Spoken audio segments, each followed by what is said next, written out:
நண்பர்கள் அனைவருக்கும் வணக்கம். இன்னைக்கு நாம் அந்த வீடியோல ரேஷன் அட்டை உள்ளவர்களுக்கு மிக முக்கிய புதிய தகவல் ஒன்று வெளியாகி இருக்கு. ஸோ அதை பத்தி தான் இப்ப நம்ம பார்க்க போறோம்.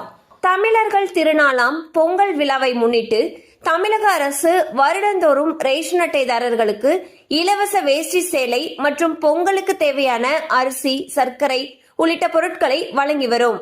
மேற்கொண்டு பரிசு தொகையாக 1000 ரூபாயும் வழங்கப்படும். ஆனால் இந்த தொகையானது மக்கள் நேரடியாக ரேஷன் கடைக்கு வந்து பெறும் வகையில் இருக்கும். தற்பொழுது 2025ஆம் ஆண்டிற்கான பொங்கல் பரிசு தொகுப்புடன் இலவச வேட்டி சேலை கொடுக்கப்படும் என்று எதிர்பார்க்கப்படுகிறது. தற்பொழுது தமிழகம் முழுவதும் மகளிர் உரிமை தொகை 1000 ரூபாயானது பெண்களுடைய வங்கி கணக்கில் செலுத்தப்பட்டு வருகிறது.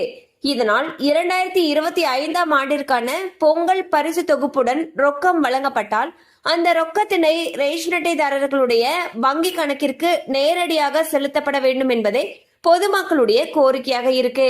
பொங்கல் பரிசு தொகுப்பில் சர்க்கரைக்கு பதிலாக வெல்லம் வழங்கப்பட வேண்டும் என்றும் பொதுமக்கள் கோரிக்கை வைத்துள்ளனர். மேலும் தமிழகத்தில் பெங்கல் புயலினால் பல மாவட்ட மக்கள் பாதிக்கப்பட்டு இருக்கும் நிலையில் அனைத்து ரேஷன் அட்டைதாரர்களுக்கும் பரிசு தொகுப்புடன் 2500 ரூபாய் வழங்க வேண்டும் என்பதே பொதுமக்களுடைய கோரிக்கையாக இருக்கு.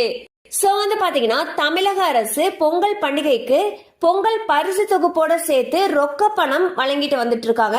ரொக்கமாக 2500 ரூபாய் தரணும் அப்படிங்கறதே பொதுமக்களுடைய கோரிக்கையாக இருக்கு.